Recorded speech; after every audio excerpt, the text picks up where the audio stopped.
आज हम लोग प्रतिरोधों के श्रेणी क्रम संयोजन का अध्ययन करेंगे। इसके लिए हम लोग प्रतिरोधों को श्रेणी क्रम में संयोजित करेंगे। मान लेते हैं हमारे पास 3 प्रतिरोध है। ये पहला प्रतिरोध हो गया, ये दूसरा प्रतिरोध हो गया और ये तीसरा प्रतिरोध हो गया। ठीक, तो ये तीनों प्रतिरोधों को हमको श्रेणी क्रम में संयोजित करना है। तो ये जो पहला प्रतिरोध है इसके दूसरे सिरे को दूसरे प्रतिरोध के पहले सिरे से जोड़ देंगे और ये दूसरे प्रतिरोध के दूसरे सिरे को तीसरे प्रतिरोध के पहले सिरे से जोड़ देंगे। ये ठीक, अब देखिए तीनों प्रतिरोध संयोजित हो गए आपस में, जिससे कि एक प्रतिरोध बन गया मान लीजिए। तो जो संयोजित प्रतिरोध है उसका ये क्या हो जाएगा, पहला सिरा हो जाएगा और ये वाला क्या हो जाएगा, उसका दूसरा सिरा हो जाएगा। ठीक, अब हम लोग जो संयोजित प्रतिरोध है उसके पहले सिरे से एक चालक तार को जोड़ देते हैं और दूसरे सिरे से भी एक चालक तार को जोड़ देते हैं। ठीक, अब ये चालक तार का संबंध हम लोग सेल के धनात्मक सिरे से कर देते हैं और जो बी सिरा वाला चालक तार है इसका संबंध हम लोग सेल के ऋणात्मक सिरे से कर देते हैं। ठीक, और यहाँ पर हम लोग एक प्लग कुंजी लगा देते हैं, ये देखिए के।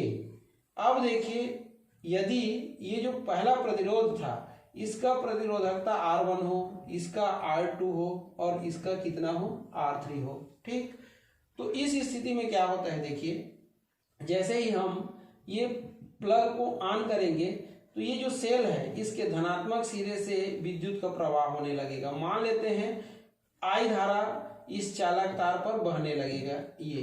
ठीक है, ये धारा बहते हुए जो संयुक्त प्रतिरोध है उसके पहले सिरे पर क्या करेगा, प्रवेश करेगा। तो यहाँ पर क्या होगा, देखिए ये धारा I के मार्ग में ये पहला जो प्रतिरोध है वो रुकावट डालेगा।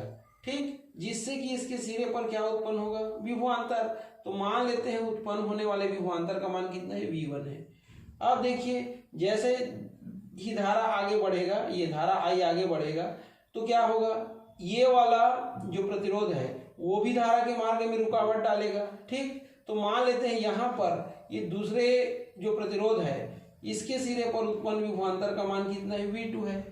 अब आगे फिर धारा बढ़ेगा ये, तो ये तीसरा प्रतिरोध भी क्या करेगा, धारा के मार्ग में प्रतिरोध उत्पन्न करेगा। तो मान लेते हैं इसके सिरे पर उत्पन्न विभवांतर कितना है, V3 है। ठीक, तो यहाँ पर देखिए तीनों प्रतिरोध के सिरों पर उत्पन्न विभवांतर अलग अलग है, V1, V2 और V3।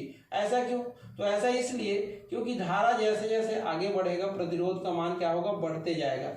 यहाँ पर देखिए एक ही प्रतिरोध लगा है, यहाँ पर अगर आप आएंगे तो 2 प्रतिरोध लग गया और यहाँ पर आएंगे तो 3 प्रतिरोध लग गया। तो जैसे जैसे धारा आगे बढ़ेगा प्रतिरोध का मान बढ़ते जाएगा, इसलिए ये तीनों प्रतिरोध के सिरों पर उत्पन्न विभवांतर का मान भी कैसा होगा, अलग अलग होगा। ठीक है, अब देखिए ओम के नियम से क्या होता है, ये देखिए। तो ओम के नियम से होता है किसी भी चालक तार के सिरों पर जो लगाया गया विभवांतर V होता है उसमें बहने वाली धारा I के अनुक्रमानुपाती होता है। अगर इसको हम इक्वल के रूप में लिखें तो ये ऐसा होता है ये।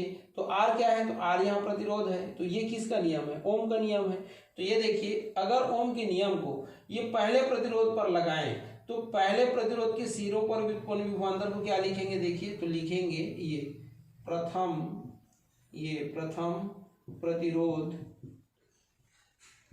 के सिरों पर, अब इसको मिटा देते हैं ना, ये सिरों पर उत्पन्न विभवांतर ये। ठीक है, तो प्रथम प्रतिरोध के सिरों पर उत्पन्न विभवांतर क्या है, देखिए V1 है।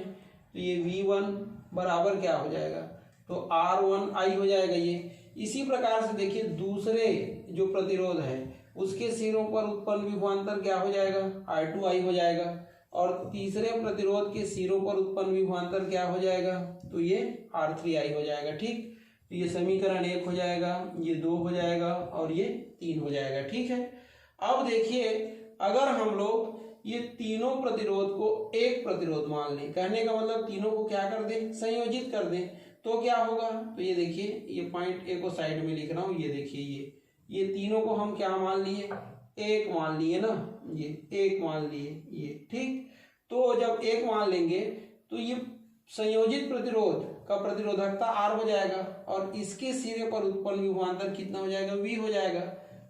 तो इस प्रकार से देखिए ओम के नियम से, ये ओम के नियम से है ना, क्या हो जाएगा, अब देखिए क्या हो जाएगा, ये V बराबर हो जाएगा RI, ये ठीक है।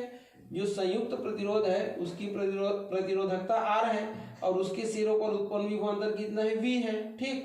तो अब देखिए ये संयुक्त प्रतिरोध के सिरों पर उत्पन्न विभवांतर V बराबर क्या हो जाएगा, RI। तो ये समीकरण क्या हो जाएगा, 4। अब देखिए ये जो संयुक्त प्रतिरोध है इसके सिरे पर उत्पन्न विभवांतर V जो है ये V1 V2 और V3 के योग के बराबर होगा।